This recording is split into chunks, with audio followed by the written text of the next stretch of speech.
Bonsoir à tous, vous êtes sur RTI2, la chaîne toujours proche des populations. Heureux de vous retrouver pour votre journal. Voici les titres de ce début de week-end. Première destination, la commune d'Atekoubé où les rues non éclairées dans certains quartiers posent un problème d'insécurité. Face à cette triste réalité, les populations grognent.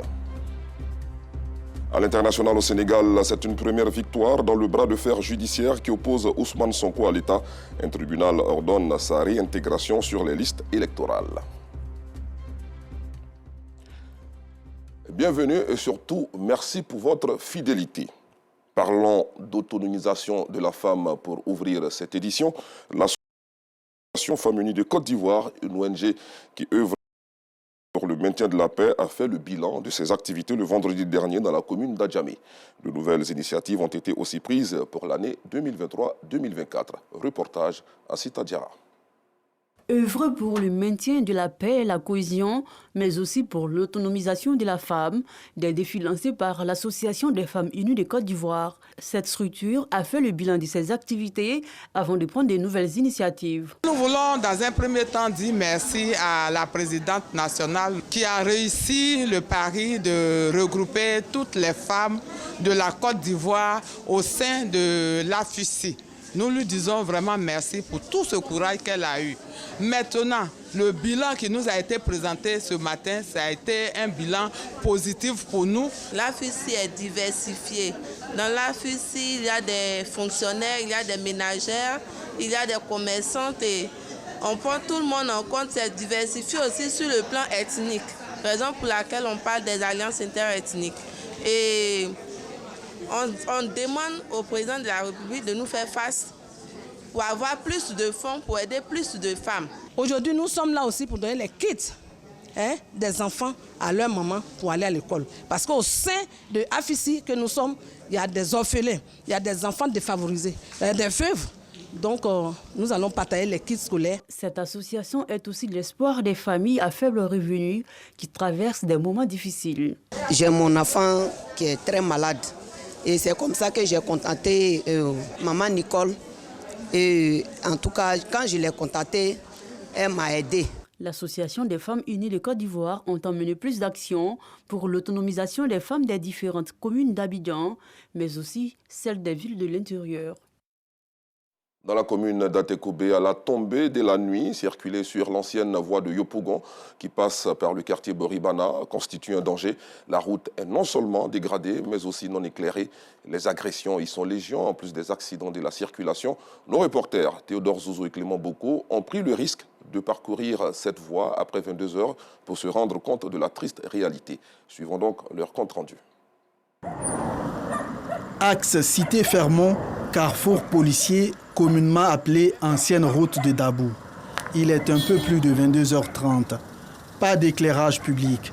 La seule lumière qui illumine ce tronçon est celle de l'autoroute ou des phares des véhicules, comme le véhicule que conduit ce chauffeur de taxi. La prudence doit donc être de mise. Il n'y a pas de lumière sur la voie jusqu'en carrefour policier, il n'y a pas de lumière. La voie s'est dégradée. Alors souvent c'est risqué pour nous. Quand on est seul, on passe, mais quand on a un client, on est obligé de prendre l'autoroute. Bien que les nids de poules sont en train d'être bouchés, cela n'empêche pas la survenue de panne. Ce chauffeur de Baka a sa stratégie pour sécuriser son minicar après avoir déposé ses passagers. Il y a les passagers dedans. Quand j'ai entendu que la voiture est tombée en panne, que les pneus venaient sortir là, ils m'ont laissé ici, ils sont partis. Je n'ai même pas cherché à comprendre que ça. Ça c'est dangereux, il n'y a pas de lampadaire. Mais la voiture aussi, on ne peut pas laisser la voiture ici pour partir à la maison. Parce que si on a laissé la voiture ici, ils vont voler la batterie, tout ce qui est dedans, ils vont voler. Tu peux venir matin, mais il n'y a pas monter dans la voiture. On avait dormi dedans, pour que demain matin, là, on appelle mon mécanicien, il vient me dépanner. Perpendiculairement à cette voie, une autre, non moins importante, celle qui mène au 4e pont, précisément au carrefour Sébroko de Boribana dans la commune d'Atekoubé. Pas de lumière non plus, et ce jusqu'à 23h30. Le seul point d'éclairage provient de cette grue sur le pont. Puis, quelques lampadaires s'allument, comme pour dire ici, l'obscurité n'a pas sa place. Je suis un natif du quartier, Boribana. Bon, franchement, on a tout un souci ici. Chaque soir, il y a les poteaux de courant qui sont ici là qui ne l'éclairent pas. À tout moment, il y a des coupures. Bon, nous, on n'arrive pas à comprendre. Bon, nous, on a constaté aussi que cette voie, c'est une voie qui est un peu dangereuse parce qu'il y a nos enfants qui montent en haut pour aller étudier, d'autres descendent. Bon, à chaque fois, quand il y a les coupures de courant comme ça ne nous arrange pas. Vraiment, on demande beaucoup à l'État de Côte d'Ivoire d'essayer de nous venir en aide. Le pneu de cet automobiliste vient de crever. Il a eu beaucoup de chance. Quand on passe, à chaque fois, on est dans une noirceur immaculée. Présentement, je suis dans une situation un peu compliquée parce que je viens de prendre une crevasse qui m'a totalement endommagé le pneu avant. Aujourd'hui, j'ai pu m'arrêter parce qu'effectivement, il y a l'éclairage public. Dans l'hypothèse où j'étais en train de passer alors que tout était noir, automatiquement, j'aurais été exposé à tout type de danger. C'est clair, donc c'est bon qu'il y ait de la lumière. Ces voies interurbaines mal éclairées ou pas du tout mettent la vie de nombreux automobilistes et leurs passagers en danger. Tirer la sonnette d'alarme sauvera des vies. Vivement que les autorités de la commune d'Atekobe trouvent une solution pour mettre fin au calvaire des personnes qui empruntent cette voie. Parlons à présent de célébration de mérite. 142 employés d'un groupe industriel ont été récompensés pour leur mérite en présence des autorités. Les détails dans cet élément signé Anissette Konan-Blessing. Les pouvoirs me sont conférés. Je vous décerne la médaille d'honneur. Les mérites de 142 employés ont été reconnus et récompensés par leur employeur, un groupe industriel opérant dans plusieurs domaines d'activité en Côte d'Ivoire. Je dédie ma médaille à l'Éternel des armées, à ma famille et à tous. Ma médaille, je dédie ça à ma femme. C'est grâce à elle que je tiens la pression à l'usine. C'était récemment dans le cadre d'une cérémonie de reconnaissance qui a bénéficié du soutien des autorités.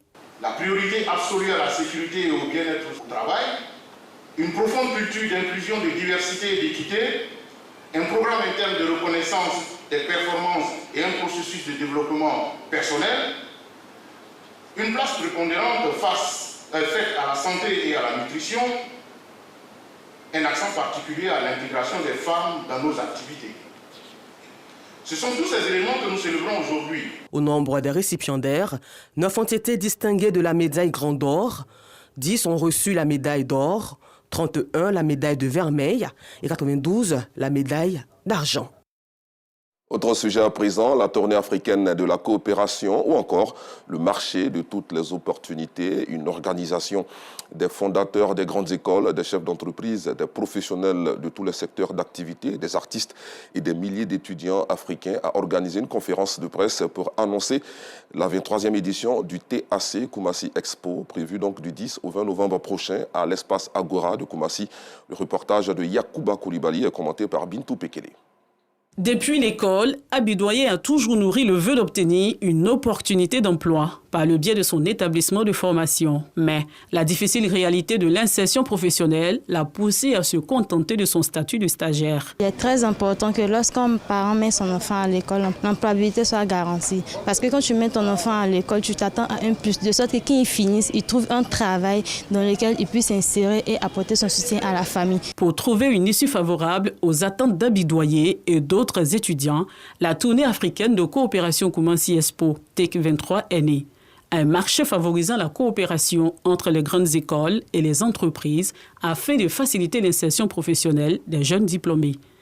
Il favorise aussi des potentialités économiques et culturelles de l'Afrique. Objectif, promouvoir l'innovation, le réseautage, la formation adaptée aux besoins réels du marché et la coopération interafricaine.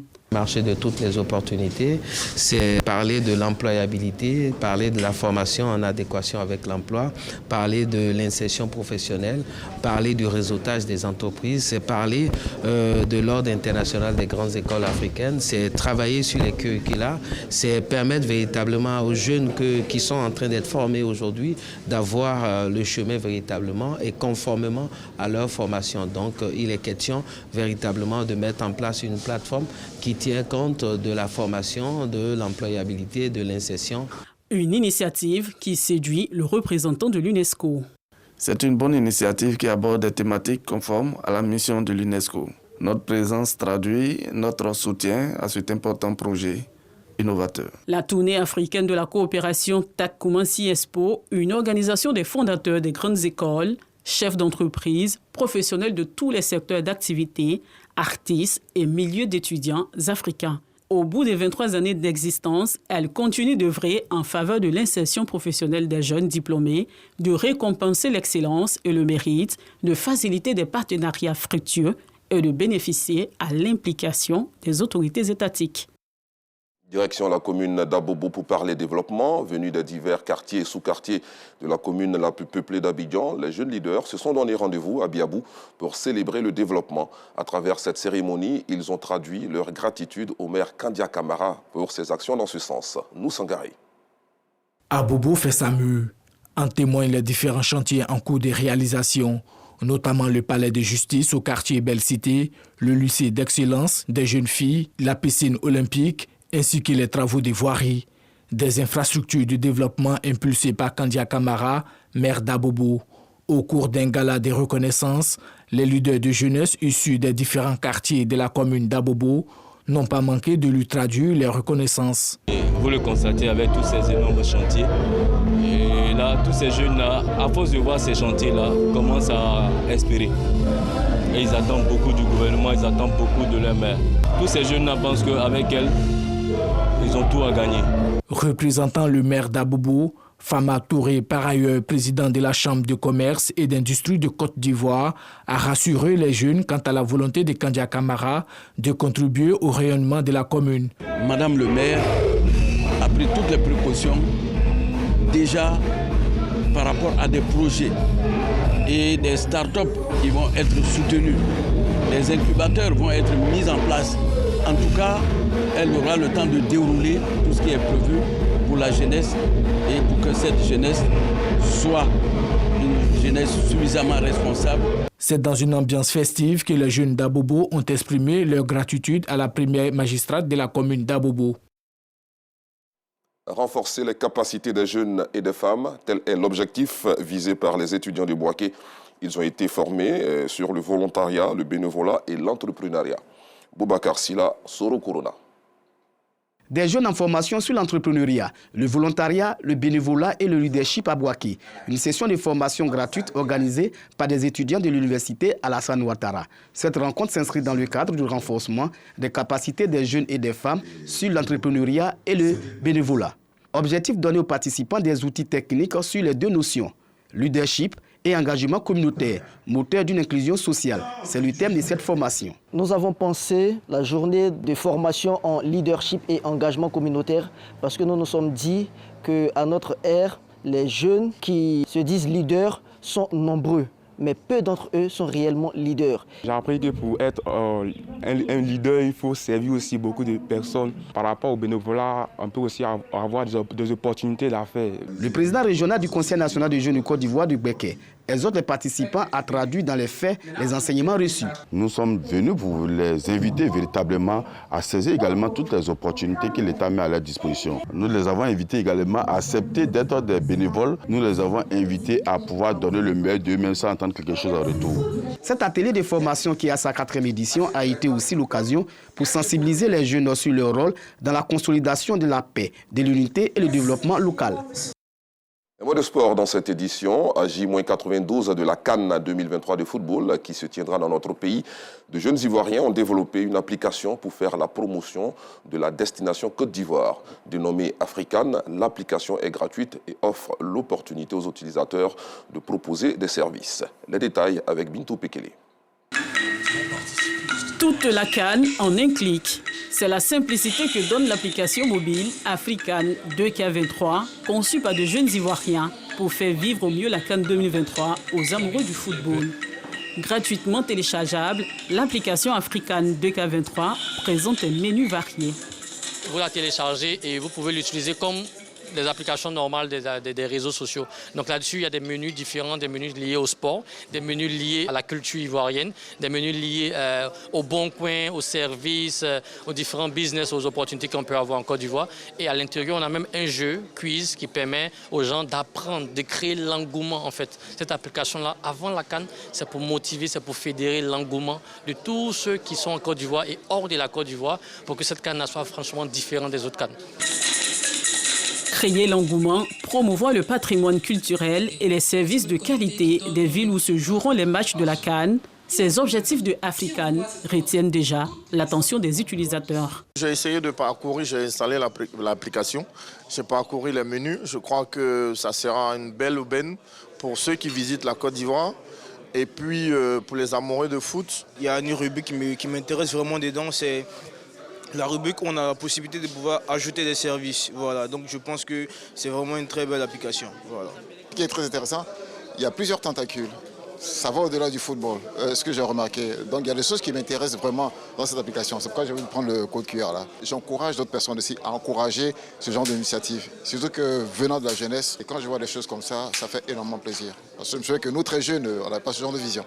Depuis le 7 août, l'application mobile African 2K23 est disponible sur Play Store et Apple Store. Avant la CAN, prévue en janvier prochain, l'application va à la destination Côte d'Ivoire. Pendant la CAN, African 2K23 donnera les scores des matchs, proposera des jeux et orientera les utilisateurs vers les services de première nécessité et restaurants. Et African demeurera après la CAN 2023 pour d'autres rencontres sportives et pour la CAN 2025 au Maroc. Direction la commune de Yopougon, où dans la plupart des poissonneries, le poisson se vend par carton. Les femmes qui n'ont pas les moyens de s'offrir ce luxe ont inventé une technique d'achat appelée le partager, une stratégie rentable qui consiste à s'associer pour acheter un ou plusieurs cartons de poissons afin de se les partager équitablement. Et bien les détails avec Justin Kouassi et Asseta Diarra dans nos prochaines éditions.